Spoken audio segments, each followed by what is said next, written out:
A usted, la asambleísta Alarcón. Tiene la palabra la asambleísta Joana Cedeño.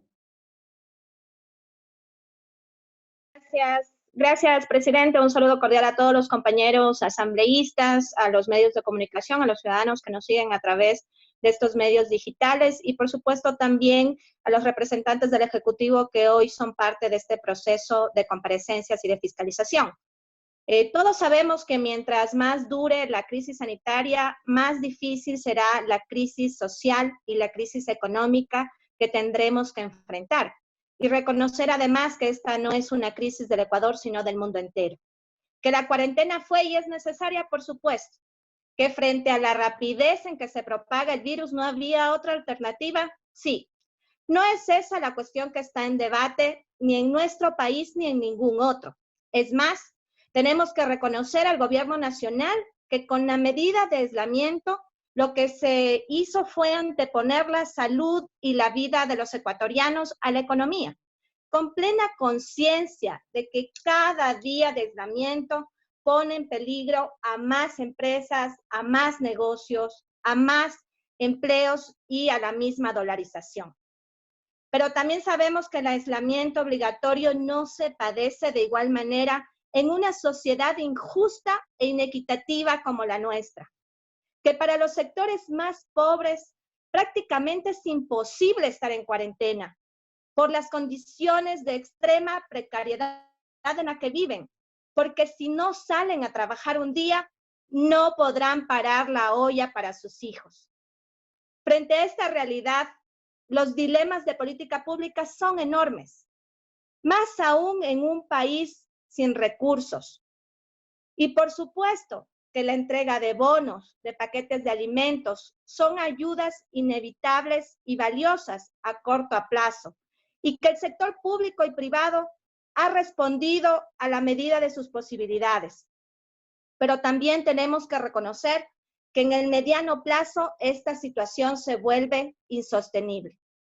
El reto que tenemos ahora todos es cómo hacer que salud y economía vayan de la mano. Una crisis como la que estamos atravesando, una catástrofe como la que nos acecha, debería motivarnos a trabajar juntos. Yo quiero recoger las palabras de algunos de los compañeros asambleístas que me han antecedido.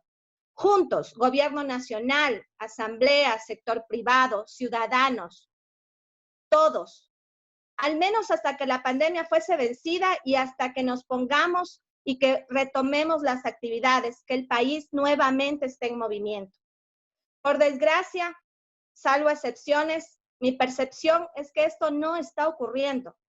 Y una vez más siento que la política corre el riesgo de perder su brújula, sin darse cuenta de que ahora las únicas banderas que importan y que nos deben importar a todos son las de la salud, las del empleo y las de la reactivación económica.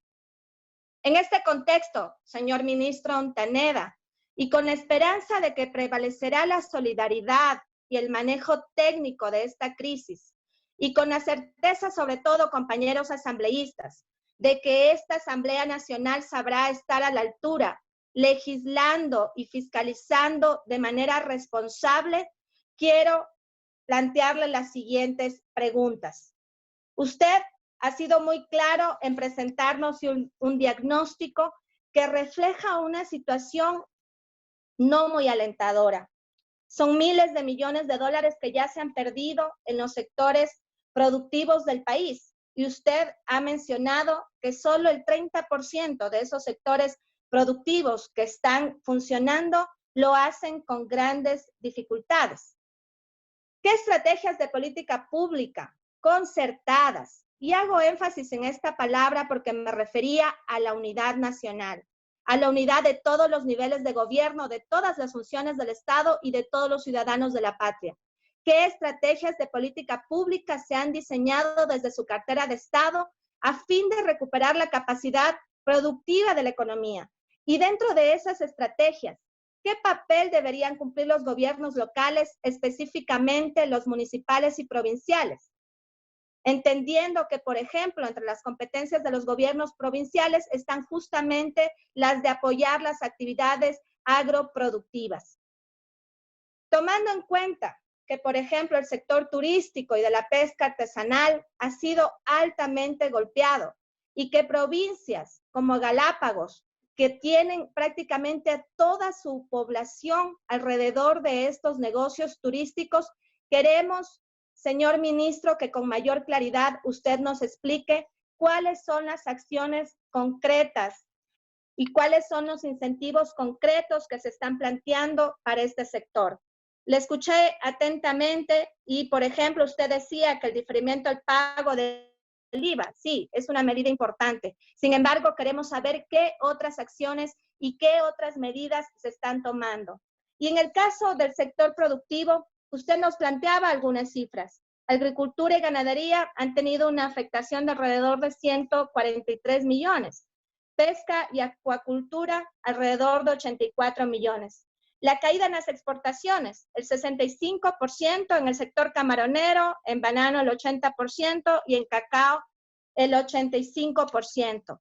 En el caso del sector camaronero, como en casi todos los sectores productivos del país, señor ministro, usted con claridad nos ha expuesto la problemática, especialmente de los pequeños y los medianos, que en su mayoría no son sujetos de crédito. ¿Qué pasa, por ejemplo, con las fábricas de balanceado, con los proveedores de toda la cadena productiva que probablemente tendrán una gran cartera vencida y que será además imposible de cubrir? ¿Qué políticas se van a adoptar para mantener las cadenas de producción y evitar la especulación de precios? Esto nos parece importante y vital. Señor ministro, nosotros sabemos que hay sectores que necesitan más atención que otros. Se tiene, por ejemplo, estrategias diferenciadas sector por sector que incluya empresarios, proveedores, empleados. O por el contrario, la estrategia es que cada sector negocie libremente.